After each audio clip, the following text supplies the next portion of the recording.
Цудоўнае надвор'е ў Беларусі, сябры. Як у чэрвені 41-го года перад пачаткам Вялікай Айчыннай вайны.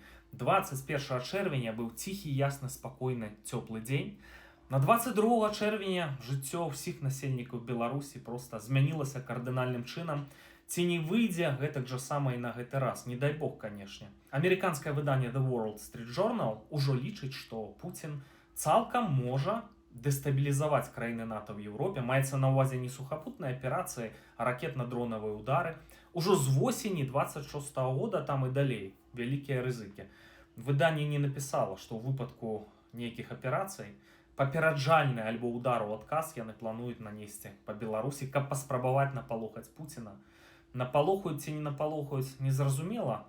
А вось што будзе ў Беларусі, можаце сабе ўявіць. І як увогуле можа вот эта дэстабілізацыя адбывацца? Вы ведаеце, што нядаўна запусцілі ракету па Польшчы. А вы ўпэўненыя, што яны не плануюць нанесці гэты масіраваны ракетна-дронавы удар, дзе, дарэчы, складана без Беларусі абысціся.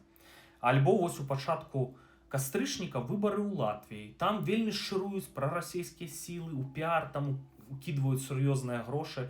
Вось гэтую нагоду скарыстаць для гібриднай аперацыі. Альбо вось хутка выбары ў Дзярждуму Расійскай Федэрацыі, а пасля мабілізацыя. А вы ўпэўненыя, што яны не захочуць частку мабілізаваных там падрыхтаваць і ўсё ж такі ўвесці на тэрыторыю Беларусі, каб кантраляваць Гомельскую вобласць для больш эфектыўных удараў па ўкраіне. А што там будзе з Беларусю гарыен-угарам, так яны думаюць.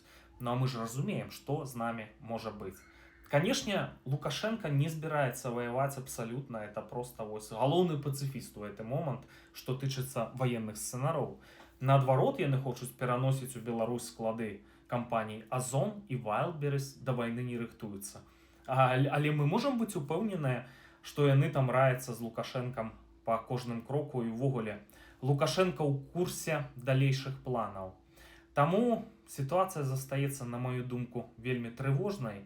А як вы думаеце, пачнецца ці не?